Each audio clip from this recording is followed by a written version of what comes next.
He avoids eye contact, and then he gets right in my face like that.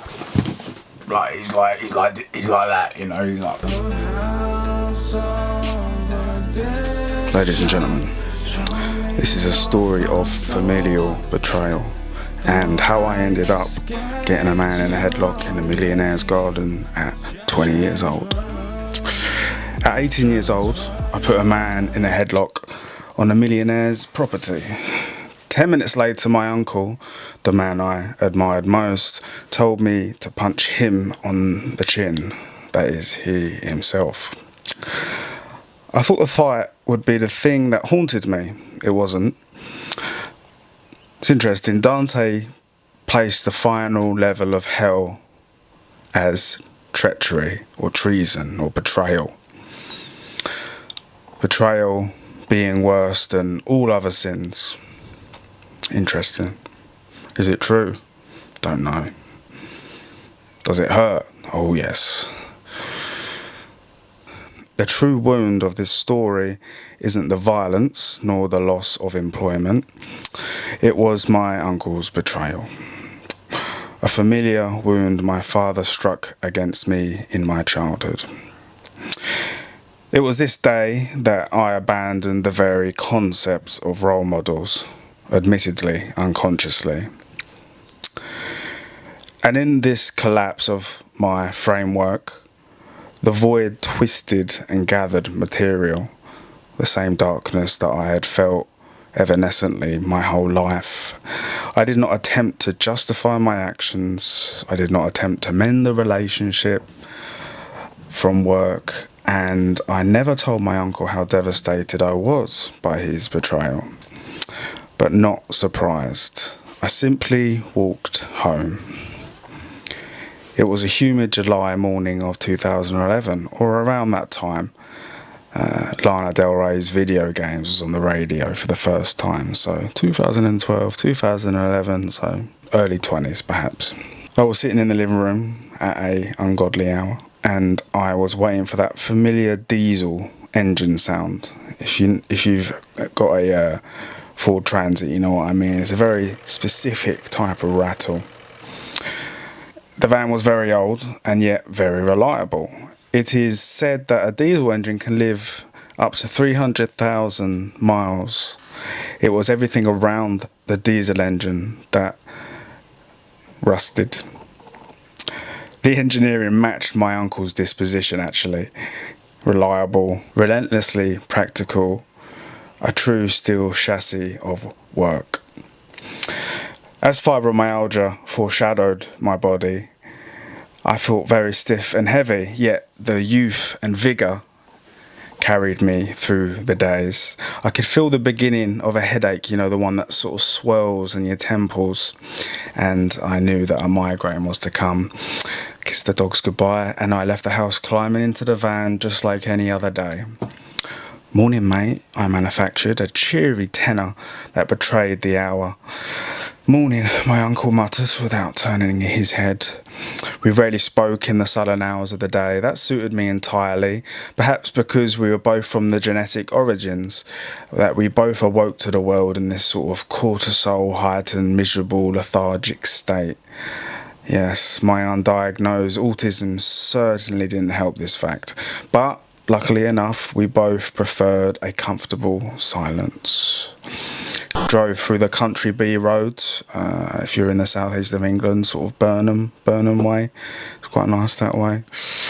The roads were, despite their beauty, the most dangerous of the country. It was the combination of the national speed limit and the lack of barriers and the winding, meandering nature of the roads. They sort of stretched and went around corners and parallel to oncoming traffic, also travelling 60 miles an hour. We were used to many vehicles upturned on the sides with police aware stickers. They were sobering landmarks of those whose lives were cut short, and our speeds always dwindled after seeing those, admittedly only for an hour or so. We no longer commented on their wrecks, as we had fully exhausted the veins of conversation regarding their sombre presence. I used to put my hand out the window, turning it occasionally, feeling the wind travelling through it. I noticed this moment. I felt the cool breeze and the colours were quite vivid, like it had a filter, and I concluded it was the SSRIs doing their bidding. We worked for a very wealthy man, in fact a millionaire. He was a successful, shrewd accountant with what looked like to have some sort of form of OCD, probably undiagnosed. He would routinely patrol areas of work and ask for very specific, almost arbitrary alterations, endless placements, changing things, looking at screws, like in a light switch face, and saying, "Can you just align them screws so they're both horizontal?" Things like that, of that nature. But I always remember him as a very polite, intelligent, and articulate man. He would have the identical routine every day. He would train around 10 in the morning, covered head to toe in sweat, then have a brief conversation with us all while the sweat cooled on his t-shirt and skin. Then he left for work, which was somewhere in Southend. Despite his consistent exercise routine, he never showed any results in his weight loss or anything of that.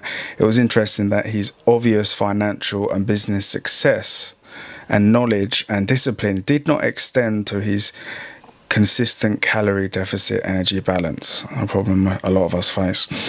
As we pulled up the drive, I saw Lisa, his fiancée slash girlfriend, or whatever the title was. She always seemed very bored to me. She was at windows watching intently our every move, noting times and arrivals, times departed. Often mentioned her, and his extreme punctuality showed a certain anxiety, which I believe to be the accurate response. I often imagine conversations behind closed doors, kind of an info hazard of sorts, disapproving tones and comments and derogatory remarks, and imagined slights about anything we may or may have not done. And the classic builder line is, "You're only as good as your last job," seemed to prevail. I've often thought of this phenomenon. Why would a woman with all the money she could ever want, bills paid, expensive car, time rich, beautiful land, fill her mind and heart with the tedious activities of the help? It seemed that some humans create their own outlets of frustration in the strangest of therapies. It kind of seemed a bit sad to me, to be honest. John's home entailed a large house, at least 5 bedrooms, few garages containing his pride and joy, his Rolls-Royce Phantom, which always played Biggie Smalls. He had a garden. Adjacent to it was a pool we maintained that was rarely used despite its beauty. And so gave a final sigh as we exited the van and started the day. And I'll be honest, I always studied him closely. I always saw Cliff as someone who was normal, someone who was steadfast and was level, consistent every day. You got the same thing. And so I always studied him closely. I was so desperately wanted to be neurotypical. Of course, I didn't have this language or ideas of neurodivergence back then. So I constructed a similar persona as a scaffolding of order from the psychological neuroses that ever battered against my doors and my chaotic days.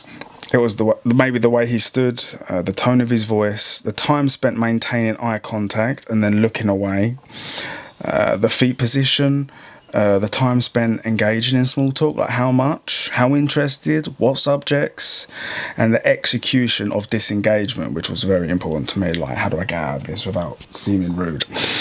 I either go all one way or the other way. I saw he was two persons though, and when he was intoxicated, I would catch glimpses of his true person. He was steady as the sea, a circadian rhythm identical to the rise and falls, no doubt. He would smoke when drinking, but then be able to completely stop smoking the next day. He was steady in his job, a good father, good husband, and I admitted his stoic sort of steadfastness, gravity, and failing with my father to be able to access this sort of like foundation in spirit. It was what my unconscious desired, to be honest. My mother was quite avoidant and she'd get very irritated at any emotional dissonance, and that rendered both parents unavailable for emotional support, really. And boo-hoo. As we walked down the pathway, what did I call this guy? Let's call him Grimmer Wormtongue. As I walked down the pathway, Grimmer and Dave walked up behind us. Dave was a comical, I like Dave, carefree soul and didn't give a damn about anything type personality. He was an overweight man with thin and ginger hair, and he didn't particularly care about his outer appearance nor his inner, but what any person thought about his lifestyle or moral convictions or lack thereof. And I kind of liked him for it. He had a freedom to it that I quite liked, and looking back, I can't really recall expressing any sort of kindness or affection to him. In building circles, it's sometimes mocked and seen as weak. I regret this though, because he's been dead for many years. I don't know, 10, at 5, I don't know, to a heart attack. It seems, despite his contempt or complete ignorance of consequences from action, they still do indeed exist. He sadly left a son behind and a loving partner. I think I never expressed any affection to him because I don't think he would have known how to receive it or indeed desire it. I believe some people go through this world without any love shown to them by parents, siblings, friends, etc., and then continue to live assuming this to be normal. And I remember small details about Dave, the constant fatigue and lethargic energy, a sovereign cigarette from the left side of his ear, asking for the time when he knew the time, he just wanted to break, saying he couldn't be bothered, or generally attacking someone's character to pass the time. Of course, some of this was probably playing up to character. Despite his vulgarity and his vocabulary, I always felt a kindness towards Dave, a sort of warmth, probably because there was a kindness to him, and he hid it, but you could feel it. It crept out in softer dialects at certain moments, and it was quickly retracted and redacted and covered with something vulgar, as if fear of discovery might expose him. I remember he always carried a little pillow, his own pillow, brought it to work with him wherever he worked, and he was often seen, say if he was painting a fence, laying sort of horizontal, and with just the smallest flick of his wrist, just the smallest flick of his wrist, exerting as least amount of energy as possible, he would paint the fence. So we people always used to say, "Oh, where's the sloth? Oh, he's lying down." You know, you wouldn't see him until you walk past, and he's like laying down on a pillow. Are you sleeping? No. So that, you know, things like that. Luke used to comment on this, here's the sloth. Sarah would often be seen scowling from the window, and despite this knowledge, he didn't particularly care enough to sit up and paint. I used to laugh, and he would comment, that's why he got less money than the other people, and that's what you got for less money, which was a logical argument. Grimmer was a small man in stature with a sharp tongue, and he always gave me this insidious feeling. He would often run like a child to catch up with my uncle. You ever seen Prison Break, where the guy's got his pocket out and he's holding it? You know, that type of vibe. What do you think of this, Cliff? You know, is that... said the wrong name. What do you think of this, Luke? And isn't that right, Luke? And what do you think, Luke? And that's what he thinks, Luke. And it's like very like... When it's a middle-aged man, it's quite... Yeah, it's a bit of a weird one. I don't know the genesis of this obvious, insecure, irregular attachment, but it was evident in his constant barrage of insults to Dave. Perhaps some men cut down others in order to appear taller. His road rage seemed manufactured and histrionic. Depending on the passenger's contents, his rage would be altered. I always felt uncomfortable in his presence, like he needed something from me that I didn't have. Some confirmation, some adjuration. Unable to manufacture emotions entirely, I always felt I frustrated him. He always worked with my uncle, somehow needing his presence like a child. It seemed very foreign and juvenile. His infatuation it gave you secondhand embarrassment over and over again. Dave would often comment on this dynamic. When Luke was alone, Dave would ask comically, "Where's your shadow, mate? Where's Gollum? Why ain't he holding your pocket, Luke? And, you know, Mark would fight back, and they'd do the whole thing. It was quite entertaining, to be honest. And in private conversation, my uncle would vent his frustrations to the man's obsessive neediness, but when they were face to face, it was completely, normal. So Luke was my uncle, and despite having the same circumstances in life as my father, he seemed to have made an effort to overcome them, despite the odds stacked against him. He was mostly a silent man, yet commanded a huge respect simply through his presence. His anger was feared when he drank whiskey, and I saw the same sharpness in my eyes that I saw in my father. But sober, he was self-controlled, and it was obvious he made an effort to be kind, at least to me. After having our morning coffee and listening to the multitude of small talk from Mark about his monotonous evening and every single thing he did and done this and done that, I was instructed to cut the grass surrounding the pond. So, like a faithful slave, I went to go cut the grass. After gathering the necessary tools, walked out the area, a swirling pain in my head was gathering like a twisting storm, and I felt unusually hot. The sun was beating down, the air was humid and stifling. Cutting the grass, I was smothered with heat and grass all around me and the air and it was just a really hot, humid day, and I felt like claustrophobic, like I couldn't breathe.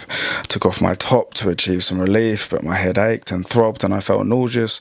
Looking at the grass in tedious lines I was creating, they almost curved in my mind. I had headphones in, and I could hear Mark shouting some derogatory remark. I knew it was negative by, when you can hear just a tiny bit under the headphones, like the tone, but not enough to hear the words. And then you could see it was his malicious smile and sneer, and he had a little audience, and, the whole thing. I ignored it, by pretending that I didn't see it. Walking back for a break, I completely forgot Mark's remarks. Perhaps through my lack of response, he was motivated him further, trying to regain this lost investment without reward. Looking back, this wasn't the first time he did things like this. From my facial expression or the way I moved, it motivated him more. There'd be certain dynamics that would motivate him more, and I tried not to look at it, because it's one of those things that the more you look at it, the more it annoys you. So I just tried to ignore it. I had to work with him, it's like a child, like walking past if I'm having a bad day, like a child walking past a brick wall that's sort of like leaning and it's about to fall over, and they just can't help it. They've got to boot it down. That kind of thing, So our tea area, I've explained this a little bit. It was kind of like half a shed, and then like a toilet here, and then it had like a sofa here and like a kitchen here. Luke was sat there, Mark there, and they were like on stools, and I'm like down here on the sofa hiding. And there was loads of like boxes everywhere from like accountant files and all sorts. Anyway, so I'm sitting down outside at eye line, and I'm sort of like reading a book, but I'm not really reading it. I'm just trying to show that I'm disengaged. But then putting your headphones in is too much. It's too anti, so whatever. That's what I was doing. Sat down, closed my eyes, trying to regain some energy in the shelter from the sun. To this day, I don't remember his exact words. My mind wasn't there. Only the malicious tone once again. I ignored whatever he was trying to say, and he was like, ain't that right, mate? Ain't that right, Al? Ain't that right? Like again and again and again, like, you listening? Oi, all that, like a gnat just stinging you over and over again. It reached a screech, his voice. It literally was sounding like Nazgul. And I just replied in a defeated, mournful tone, "What, Mark? For F's sake, for F's sake." I remember what I thought was a subtle response. I really didn't think it was all that. And I don't really understand the next reaction, but it was like a whisper. I said, I was like, what? Like that, And it wasn't like, what? And then he goes, who the F do you think you're talking to? And then he's like that, staring at me like that.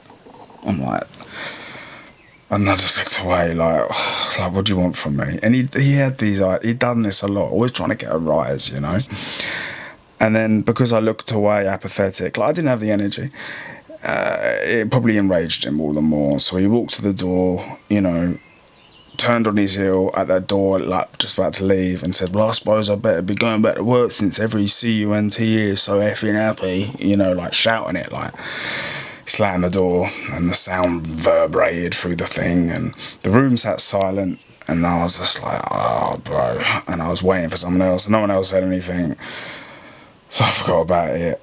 So about an hour later, you know, there's like tension in the air now. Sighed with relief at his departure, and it seemed to prove the statement that jobs aren't hard, but people are that come with them. No, I do believe that. Be able to endure them is an obstacle. So I went on my day, forgetting the entire confrontation. I was walking to the barn with a can of diesel in my hand. I saw him walking over, obviously with intent, like he's like on a mission, but he's not looking at me, like his head's down like that. So I'm like, I can't read it. I'm like, maybe he wants to just apologise to each other. Like if he did, I would have been like, yeah, my bad, like whatever. And I was literally about to say, oh, like, I'm sorry about earlier. Literally, that was what I was about to say. And then he walks like really close to me. I'm like, oh, here we go. Like, here comes the intimidation stat. You know what I mean? Here comes the intimidation card. Like, wow, here we go. We're really going to do this.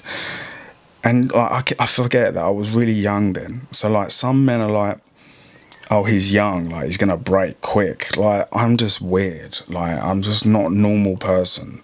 Whatever that means, you know. So when this happens to me, like I'm gonna light you up. He avoids eye contact, and then he gets right on my face like that. Like he's like that, you know. He's like it's ridiculous, you know. You know, heart rate had gone up. I'm like, oh, like your body goes like, oh, here we go. Like I'm about to blaze someone. So I maintained his eye like this, almost like not like anger, just like what, you know what I mean? Look, listen, I'm a dude that self-harms and like used to have suicidal ideation. So if someone's got dreams of death and self-harm behaviours, or violence like recreation, you know, it shouldn't be, but that's how it feels, you know. So anyway, his nose is almost touching mine, his breath's hot, he's like spitting. If you ever talk to me like that again, I will effing knock you out, you know, just like, ugh. And like, so like my reaction to this is like knee jerk. And you know, he carefully pronounced them, ever. Like, you know, he's doing the whole thing vindictive. He's poured his malice into these words, you know, veins popping from his head, and that, you know, the whole thing. So yeah, the next moments were automatic, reactive and instinctive. Perhaps a better man would have maintained self-control. Perhaps he would have taken a few steps back and said, oh, look, I responded in a low tone, you know, all the things you're meant to do. But A, painful migraine, B, extreme fundamental character difference, and C, imminent perceived threat against my nervous system, born from hypervigilance. So I, in one swift motion, grabbed his head in a headlock, and it was weird. I got like this disassociation like that. I viewed it from above, and I was like, this is pathetic. So I let him go. Almost, yeah, like I had this like, I'm living it, but I'm also watching it from above, and I just let go. There was a pause. And like it looked like he was about to punch me. I don't know, but anyway, I headlighted him. So he's blood everywhere, and he's like, like he's like the whole thing. It looked so much worse than what it was. He's like, you're finished. I couldn't help but see a flash of Gollum, you know, from Lord of the Rings, and he didn't quite run. Like that would have like hurt his pride. But he weren't walking either. Like that was a pace that was. Like, you know, he's on job. Anyway, safe to say I probably need another job at this point. Yeah, the distance I travelled back to the barn, I had already given up hope for redemption and settled on finishing what I started. I'm like, look, I've lost my job, so let me blaze this guy. You know, like I'm blazing this guy. He's catching it. He's catching his fists, bro. That was my mindset then. Not now. Let me reiterate, I was young here. I originally wrote this about maybe 2019, 2018, and I left it for perhaps 6 months. This wasn't really planned, it's just my object permanence, oscillating desires, creativity. So I'm all over the map, essentially. I'm like 98% out openness, which is another way of saying I'm all over the place. But I originally wrote it and then thought it was finished. It finished at the climax, you know, a bit like Of Mice and Men. Although this is a completely true story, but the way I chose to describe it. And then I reread it, and I realised that I left out the most important part because I didn't really want to admit it. So the version I wrote you is edited from modern day, but originally there was not much speak of my uncle, Luke, and I think I did that as self-delusion, protection perhaps, I don't know, I left it out. But then I looked at it and I thought, with writing, if one doesn't write the truth as well as they can describe it, then there's not much point in doing it. So imagine a version previously only speaking of the fight and the things building up to it, and only showed Luke in a positive light. Now, this is the rest of the story. Yeah. I've been somewhat dubious to write further in this state of affairs. The previous paragraph was, and has indeed sat for some months at its proposed conclusion. Observe the comic sentiment in my last sentence, which was a travel back to the barn, abandoning my job and hope for continued employment. I settled on the visceral, somewhat violent finishing of what I had started. Yes, I've been somewhat dubious to write further in this state of affairs. See my previous paragraph. It has indeed sat for some months. Observe the comic sentiment in my last sentence. Perhaps in my love for my uncle, I have almost eradicated the next moments in time, giving it some thought on the matter, and through introspection to honestly analyse this phenomena. The answer seemed to be that in my heart I have covered over and varnished the affairs, painted them with a much less ugly colour, with what I want to be true and not what is in fact reality. As is often in the minds of humans, to taint and dilute memories in order to serve and protect themselves and their beliefs. As Dostoevsky once wrote, the one who lies to himself and believes his own lies comes to a point where he can either distinguish truth within himself and then eventually externally and around him, and enters a disrespect towards himself and others in an attempt to deviate from the characteristics I give you. So in an attempt to deviate from that characteristic, I give you these pages and hold this unreliable narrator to a reliable truth. These are things that I perhaps even didn't tell myself, and as the next part of the story unfolds exactly as it was. I heard the door slam to the garden as Mark went forward to my uncle, giving his version of events. You might call to mind the scripture, he who presents himself first as a story is seen as the one in the right and has the truth, until a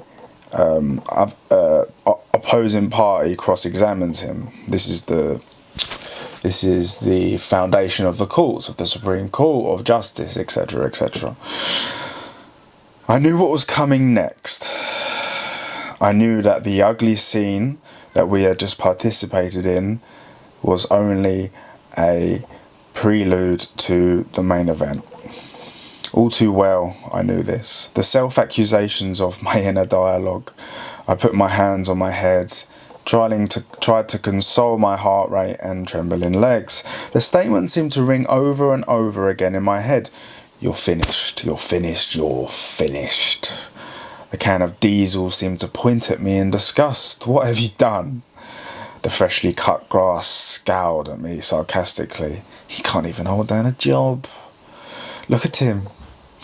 And my final accuser slowly marched to the foreground of my black thoughts, the sharp tongue of my father in his drunken splendour. You're worthless. Family helps you with a job, and look what you've done to repay him. Think you're a big man, do you? You're not worth the skin you're in. The air you breathe is squandered. Waste of space. Superego injunctions, indeed. I believe time to be a subjective marker, for I cannot count for the time I sat there. May have been minutes, it may have been hours, retrospectively seeing my time blindness here.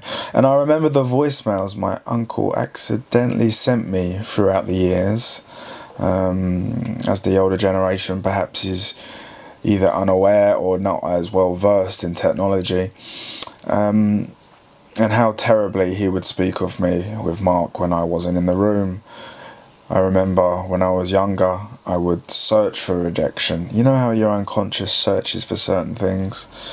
When I was young and rejected by my father, it kind of shaped my whole brain in a way. It's sort of like, wow, that's a massive black hole void we have got to get around or cover over, or indeed at least examine it. So unconsciously my mind searched for rejection. It's weird how we perpetuate the things that we least want to happen, but a part of us is trying to overcome them, and then once we have overcame and conquered them, then we will have transformed.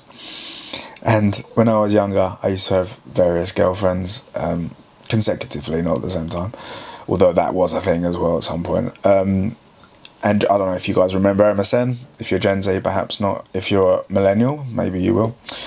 And I've always been fairly good with computers, compared to the average person. And I would put my USB key in the computer when I was away. It might be my best friend, it might be my girlfriend. Quickly just go to the MSN chat logs, copy, paste. There are only kilobytes, there's only text documents. And then in my spare time, I would go through every line and see the nature of every relationship. That's what they call an info hazard. We shouldn't know so much. I didn't know that back then, but what pain it brought. How you would be spoke of, in light of this relationship or in that relationship, and how you see every human is a, what do you call it? Self-serving, especially when you're teenagers.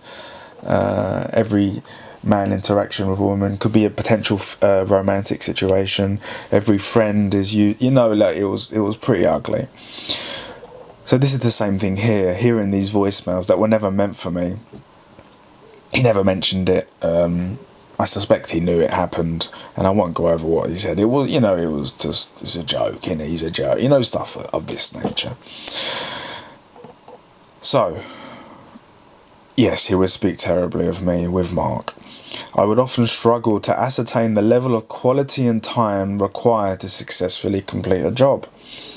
I would struggle to ask these questions, as the very questions that you would ask would be mocked as well.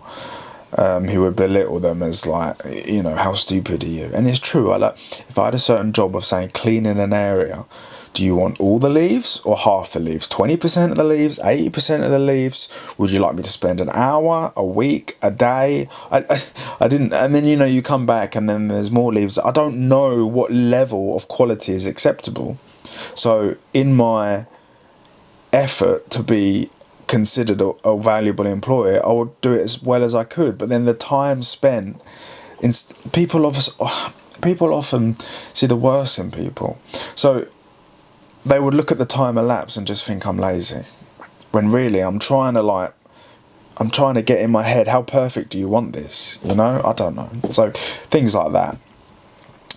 And yeah, in that sort of neurodivergent blindness, I would fall short of the expectations that seem to be moving targets in the dark. Quick example, being a hod carrier which in the UK is basically a peasant that has the bricks on his shoulder and knocks up the gear for the bricks, and so on and so forth. Now, depending on the bricklayer's mood would depend on the consistency of the gear. You see how it's a moving target? So if he's in a good mood, I could make, let's say, less than optimal gear. Got a good man. You're the man. Good man. Yeah, look at that. Perfect. Say if he's in a bad mood, I would make the perfect gear and it wouldn't be good enough. This was cemented in my mind once when he was in a foul mood, this guy, unrelated to this story. And no matter what I did, the gear was just never good enough. And in the end, he sort of like threw his trowel. Give me that. I'll do it. Knocked it up himself. Went and spoke to the owner of the job, or had a cup of coffee, or went away, came back, put it in his barrow. Then he began to go, this is a joke. I said, you knocked that up. And that proved my point. People look for outlets of their frustrations. Who knows what his home life was like, or whatever personal problems he's got. Now, the person that's a subordinate in the job is a perfect punching bag. Things of that nature. And yes, as I said earlier, people assume the worst in others. And those voicemails burrowed in my mind like a splinter. And it was like a crack in the foundations. And a thought kept ringing through me like tinnitus.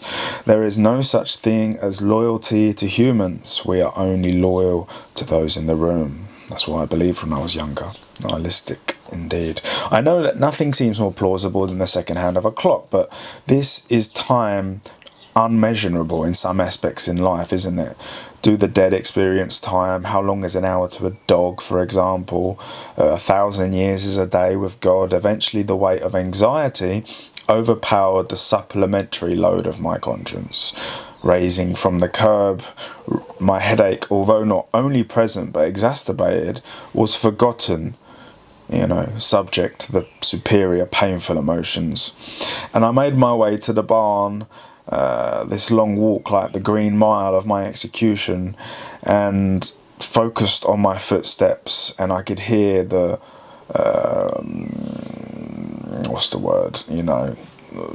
mournful tones reverberating from the walls into the gate yard. My brain, I walked through the garden, noting every object in a foreign light because I knew it was for the last time. My brain was noting them in preparation for memory. I could hear the conversations they were having in my mind already. I was constantly split between a third-person view above me, a first-person view inside me, and then all the other conversations, comments about my thoughts, comments about the thoughts of my thoughts, comments about the comments of my thoughts. And then I would erect a simulation of certain people in that particular point. The opposer, Mark and Luke, and even Spud or Dave, and John, and God, and all these people. I would have these endless conversations.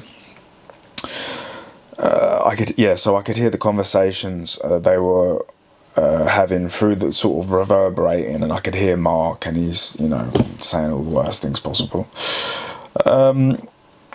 I knew them well enough to know that their unkind remarks and spiteful demeanour, although not aimed towards me while I was present, they would be about the other person who wasn't present, whoever was absent, and this is the way it goes. In England, a lot of people, they slander others and gossip as a way of bonding. It's like a pathological way of bonding. And if you hear another man if you hear another man slander another, this lateral characteristic will be aimed at you with the same volume of venom when you are absent. Yes. I came to the gate as an inmate walking the Green Mile, like towards my executioner. Just as the scene was in my mind, it materialised into reality, as if I created the passage itself in some unseen book. Mark was animated in his anger still, and he was turned his head to me with all the blood down his face, and where he's wiped it on his thing, and it looks like I've just assaulted him, and I am just the worst person in the world. Mark yeah, so I don't know what he said to them within those minutes when I wasn't there, but whatever it was, I'm going to assume it wasn't good. I'm sure he left out the fact that he came up to me and threatened to knock me out and got within an inch of my face. I'm sure he probably forgot that, so selective narration. And then my uncle rushed on me so fast and in such a fashion I didn't have time to comprehend the what was happening in the distance. He closed. I remember Mark was, before he approached me, was unnaturally close to him, like grew a worm tongue in his ear, like just spouting darkness. As I turned to him in shock, he pushed me hard and shouted, "Who do you think you are?" I was in complete astonishment. I was not expecting this. My father, although had his faults, would be the first one to protect me. And if I was in this situation and I was working with his nephew, I hope to God that I would not turn on him and join the others. I thought he'd defend me. I love this man, and I am not ashamed to say to my 20-year-old self that he was my role model. I looked at Mark, noting his spiteful smile in his lips, ever so micro expression, just a little, just like a little glint in his eyes, like, yeah, I got you. Obviously content with his circumstances. Blood rushed to my head and my body as I felt an uncontainable outrage at what was happening. I turned on my uncle. "You want to hit me, do you? Go on then," pointed to my chin. I said the words as calmly as one would in the eye of a hurricane. I could yet see the spite out the poison sap from a tree. My body shook, just ever so subtly, as I waited for the blow. I wasn't going to be the villain again, and in my heart the remorse cut deeper than any physical blow ever would. Indeed, it would be an outlet of forms. My uncle looked at me in disgust. "Why don't you hit me? Go on. It will be the same. It will be, why don't you hit me?" He stuck his chin out ever so slightly. "It will be the last thing you do." A few heartbeats later, we both stood there in tense animation. A few heartbeats later, we both stood there like stone statue waiting for the animation. He muttered, "It will be the last thing you ever do." I looked at the floor, not knowing the best course of action. Seeing that he would not assault me, nor I would assault him, my rage plunged downwards into a deep despair. Like a dark, empty well, I felt tears coming to the surface. And resolved not to let Mark have the satisfaction, and I turned on my heel. As I walked away, I heard my uncle mutter to my back, "Just go away." The depreciation of my relationship with my uncle hurt 1,000-fold more than any fight, if you would call it that, with Mark. And with all the energy I could muster, I vowed not to show my sorrow and grabbed my bag from the flat. I didn't write this, but this is another point. As I went to the flat, I heard footsteps behind me, and I worked there for many years, and I knew footsteps by my ear, and I could tell it was Mark. But by now I'd lost all energy, lost all anger, and I vowed in my mind not to entertain it. My hands shook as I tried to work the door handle on the way out. I tried grabbing my bag as I turned round in the, whatever you call it, shed, and Mark was already standing there with his arms crossed, blood coming down his nose. And as I walked past him, very couple of seconds, he said something, and I can't remember what it was, but it wasn't anger or spite. I think he felt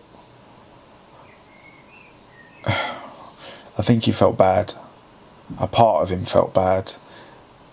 When I quickly glanced at his eyes, there was like a mixture of spite and victory, but also there was also a part of him of like, he felt bad for the fact that he had ruined our relationship. There was something in his eyes where he felt partly bad about it, and that's the truth. He said something. I don't remember what it was, but it wasn't spiteful. It was something about, I don't know. Then I walked past him, walked down the dirt road, and walked down the B roads indifferently. The occasional car bibbed and violently and shouted things out the window. And by this point, as I was walking onto incoming traffic at that moment, if a HGV struck me and killed me, I would have been quite content with that. I called my father and he picked me up. I walked heavy with shame and disappointment with myself. He pulled up on the grass verge. I sat in the passenger seat and closed the door. I sighed. The sound of the air, as it does when you shut the car door, is like a vacuum. I sat there for a brief moment. My dad was silent, knowing that I would eventually describe what had just occurred. I felt the vibration of the cars when they drive past. The car shakes just a little bit. Like a rhythmic metronome almost. It was like a lethargic feeling, coming and going, coming and going. I stared to the passenger floor. I sobbed bitterly. "It's okay, son," consoled my dad. "It's okay." I think I left it a couple of days, maybe a week. I called my uncle, not attempting to get my job back, but I apologised. He thanked me for apologising, but he did no acknowledgement of his part and gave me no apology. I don't know how he feels about it. Never spoke to him about it again. This was maybe 15 years ago, and it would have meant a lot to me if he acknowledged his part in this. Even if he said he got the wrong end of the stick, or I don't know. A lot of things are behind the scenes, so I'll never know. And part of life is having acceptance to never know. I seldom look back unless it's for a creative project, or often I'll have memories that I unfold in the solitude and examine a bit closer, knowing full well that memory is coloured over the years and it grows further from the truth. But it's always been like a little splinter in my mind. My paternal side of my family, it has some disappointments. It has some upsides, of course. I love my father, I love my uncle, but betrayal, it's heavy. And my brothers all look up to my uncle, but they've never seen the side I've seen. So, yeah, that's it. A story of when I got a dude in a headlock in a millionaire, when I got a dude in a headlock in a millionaire's garden, and familial betrayal. Until next time.